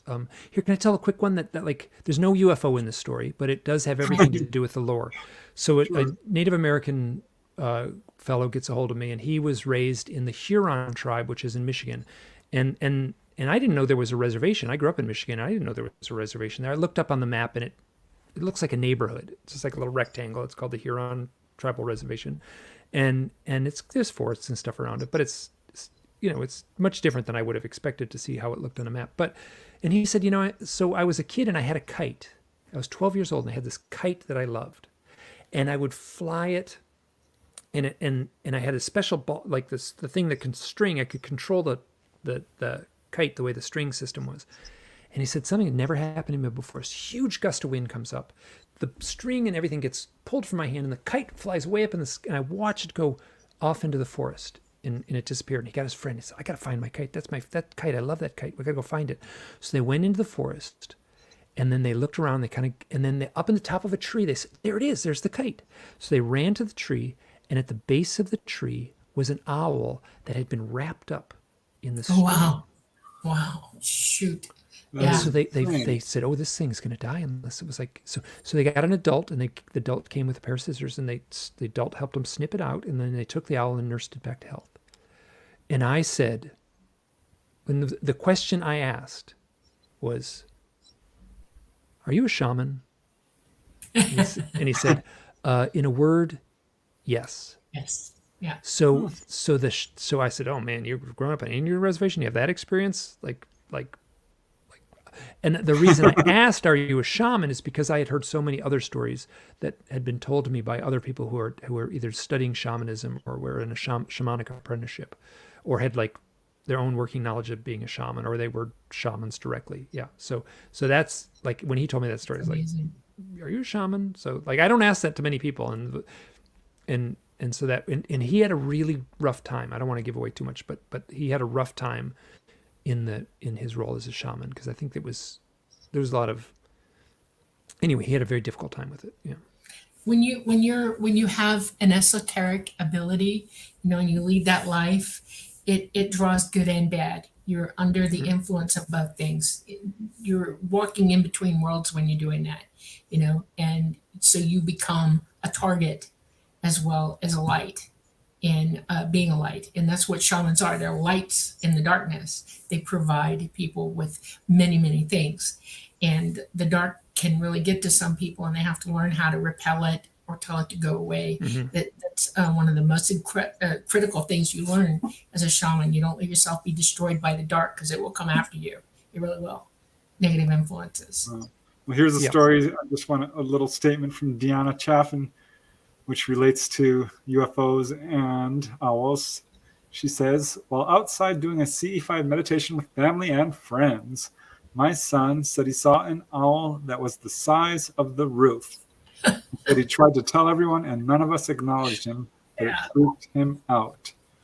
Yeah, the one I saw, I was looking it up like Dolly was. I'm like, I'm going to find out how tall owls get. I could only find the wingspan.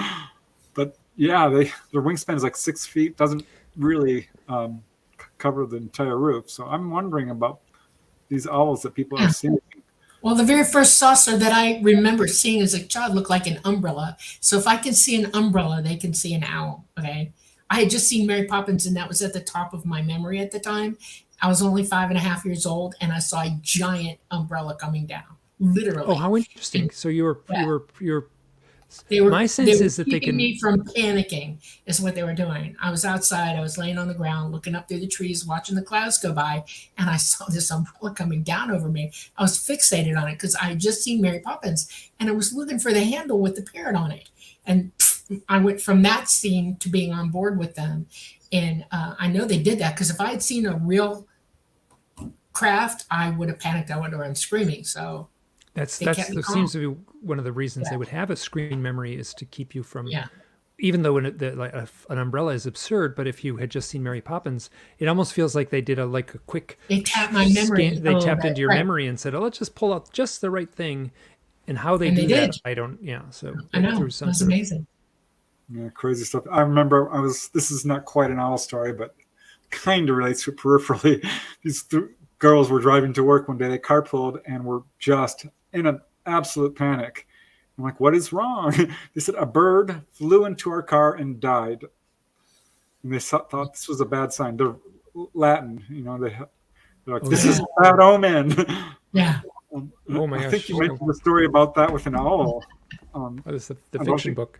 I won't give anything away, but that happens in the fiction book. So yeah, well, here, let me pull that up, and we only have like 15 minutes less. Oh, we're getting close. So yeah, I want to pull that in. Tell us about your novel. Oh, so the novel. So what happened was I kind of finished the third book, and people would say like, you're like, hey, are you going to write another book on owls? And I'm like, okay. They basically said, can you write another book on owls? And I'm like, I could write 50 books on owls, but it'd always be the same story. It'd be just the same story over and over again. Essentially the same story. Like, it would be like, if I didn't make my point, you stack the 3 books, you stack my 3 owl books on top of each other. It's 1,000 pages. Wow. Like if I can't get the point across in 1,000 pages, like it's not doing me any good to write another book on owls. So I kind of had this idea of doing a fiction book a long time ago as a comic book, and then I kind of put it away. And then when I finished the third of the series of nonfiction books, I was like, ooh, that comic book that I've been thinking about, I'm just going to do it as a novel. And that was, oh my God, it was hard work. Like it's one thing to do a nonfiction, because Preston, you have like all those beautiful nonfiction books where they're like where you have you can talk to the people. You can get you can transcribe the conversation, and you have a wonderful starting point.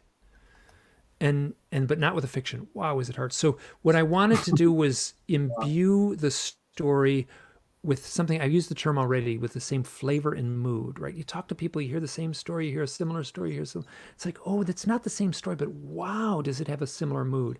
And I say something in the beginning of the book where like the I don't tell any story exactly, but I certainly use the stories from my files as well as my own personal experiences Oh, that's neat. for That's the cool. story. Yeah. And so like it was funny because I've told people like, there's some weird stuff. This is a weird story. And Yeah. and then and I would kind of say, the weirdest stuff in it really happened. So people could come back and what about this part in the book? Did like this thing? I'm like, oh, that happened to me. That happened to me. That happened to me.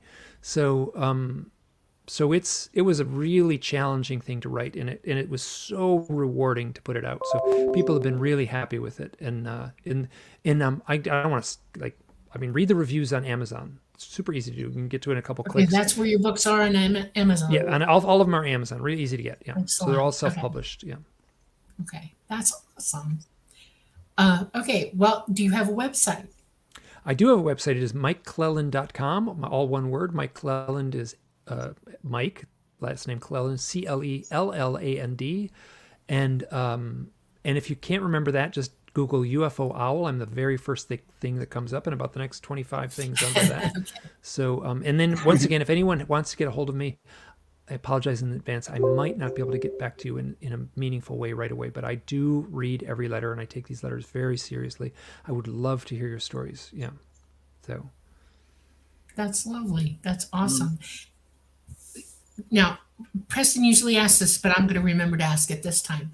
What is your favorite event that somebody's told you about? Which one drew the most emotional response out of you that you learned about somebody? The story I told about the owl touching the fellow's helmet, the temple. Okay. Wow, that was Okay. heavy. That was really, like, that was That's just the amazing to whole. me. We were sitting together at a bar at a UFO conference in this dark room and in the back, and just that was a powerful story for me. But here's one that I can tell quickly. Like, I got a lot of stories, but some of them take so long to tell. They're so beautiful, but they take so long to tell. This is one that I can tell quickly, where a woman contacted me, and she said, started her letter, "I am a happy grandmother." And then she said, "When I was a girl, a teenager, I was terribly depressed." Now, I'm going to say this too. I have a history of clinical depression. I haven't had any issues in over a decade, and I'm totally grateful for that. I don't expect to have it in any more others. Anyway, but so serious clinical depression is something I understand. Okay. So this woman says, I was very depressed, and I was going to kill myself. And I had a spot picked out on the side of the road, in the side of the road in the forest, and it was a little turnout, and I had a spot picked out, and I took my parents' car, and I had a hose that I was going to take from the tailpipe to bring into the car, and I had a pillow to lie my head on. And so she's driving to the spot, and she's getting ready to turn into the spot. So she's slowing down, and as she's slowing down to turn into the spot where she was planning to die, this owl flies right up to the windshield. And she says it was like this total mystical connection. It felt like time stopped, and the owl just hovered there, and we locked eyes, and then it flew off. And she said, I took it as a sign, Right. and I turned around and came home, and my life got better. And Wow. so there's a story. I have a lot of stories where owls save people's lives. It's Right. usually not that dramatic, but wow, that was just like, there is no way to read that story without coming to the absolutely transparent conclusion that the owl saved her life. Yeah, I've got stories like that with ET for sure, all the way up Yeah. to the same sort of thing. People braced to end their lives, and a gray appeared. This guy was out in the desert, ready to just end it. And the gray appeared, and he says, it voided the suicide, is the words he used. Say again? Right.